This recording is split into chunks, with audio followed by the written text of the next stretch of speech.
Bobby Pierce is putting out a statement saying that 2023 was not a fluke.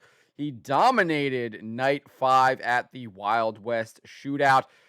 I think he might have led all but 1 or 2 laps that Brandon Sheppard led at the very beginning of the race. For the most part, he had a 2-second lead. No one was really ever challenging him at all. He dominated this race. Before we get into this, I'd like to ask you, please hit that subscribe button, hit that bell for notifications so you don't miss any of our future videos here at John Trent Racing. Bobby Pierce has already put together 4 wins in 2024, and he's only competed in 5 races. And in that 5th race, the first night of the Wild West Shootout, he finished second behind Cade Dillard. So Bobby Pierce is letting people know he is the one to beat this year in 2024. And there were some hairy moments, and those moments show why Bobby Pierce is the one to beat. You can see right here on the screen, there's Bobby Pierce. I think he's got Luckman is there in front of him. I think Tim is there as well. And I'm not sure who that is. Maybe it's Weinbarger there in front of him. 3 wide. Bobby Pierce is in the red car behind these 3 cars. It's 3 wide. And then you can see how far back Brandon Sheppard is in second place. He's still coming out of the turn. Pierce is already halfway down the straightaway. But this is why Bobby Pierce is, I think, the driver to beat this year.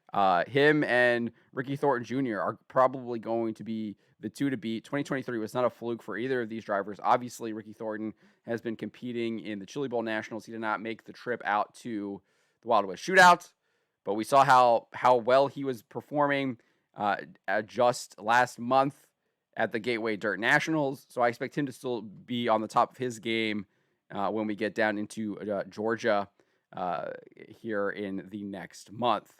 But just look at this. This is fantastic. It doesn't get any better than this. It doesn't get any better than this. So fortunately, they split the seats for him. He gets them. He gets 2 of them. He gets Tim. Yeah, that is Weinbarger. He gets Weinbarger. And then he gets Luckman in the next turn. He gets all 3 of them. And then he gets Younghands too. Obviously, something happens to Younghands' car there.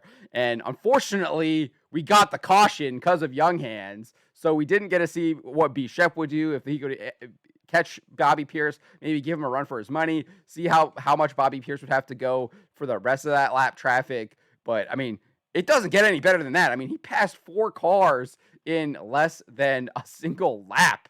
I mean, talk about dominant. And it was a statement win for Bobby Pierce. He cashed in. He has now at minimum the $25,000 bonus for winning 4 of the 6 races. If he wins tomorrow night, the last night of the Wild West Shootout, he will increase that bonus to $100,000. There was a $300,000 bonus if you win all of the races. Obviously, he did not do that. Cade Dillard won that first race, so that was kind of off the table for him, but he's going to still chase that $100,000. Clearly the favorite. No one really has had anything for him. Stormy Scott was able to kind of stay with him through the beginning portions of the race, but when some of the cautions came out about halfway through, he kind of fell off and got beat back by Brandon Sheppard. I think he ended up finishing in 3rd place. Sheppard came home in 2nd. One of the things that I kind of complained about last night, I'm going to complain about again. Flow Racing should have had a split screen on Kyle Larson because just like last night, Kyle Larson struggled in the heat races and qualifying. He didn't struggle as badly as last night. Last night, obviously, he got into a wreck. He wrecked on the last lap of the heat race, ended up finishing dead last. That's put him in the rear of the B main. He had to race his way all the way up into 3rd in the B main, but was running 0.6 of a second faster than anyone else on the track. He would then start in 22nd and race his way up to 5th in the A main last night. Tonight, he started in 16th. He just barely got in on the heat races, locked himself in 16th. So he finished 4th in his heat race. So he's at the very end of the heat race qualifiers, and he ended up driving into 4th. And he finished 4th. So he started a little bit better and just improved by 1 spot last night. So Larson really needs to improve his game throughout the day. He needs to have a better qualifying run. He needs to perform better in those heat races. So he starts, I think, closer to the front, and maybe he can give Bobby Pierce a run for his money. But I'm not really sure if anyone has anything for Bobby Pierce right now. He has been dominant since the drop of the hat here at the Wild West Shootout. Again, only losing to Cade Dillard on the first night, and he's dealt with numerous different track conditions, and no one really has anything for him. But I'm looking to see what he does tomorrow, and if he can indeed bring it home, get that $100,000, and win 5 of the 6 races at the Wild West Shootout. But again, this was just another great example. Even though Bobby Pierce was dominant, it was still a very exciting race. Seeing him work through that lap traffic, that obviously was the highlight, I think, of the race for me.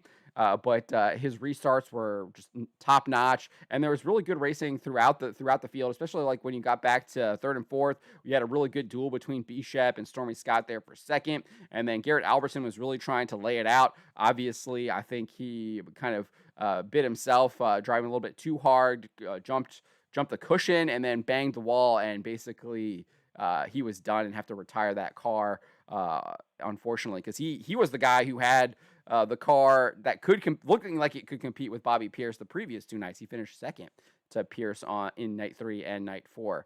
So we'll see. I mean, there's guys out there that are making improvements. Stormy Scott up to third, Bishop in second. So we're seeing guys making moves. We'll see what happens tomorrow night, and if anyone does have anything for Bobby Pierce. But let me know what you guys make of what happened on night 5 of the Wild West Shootout. Let me know in the comments below.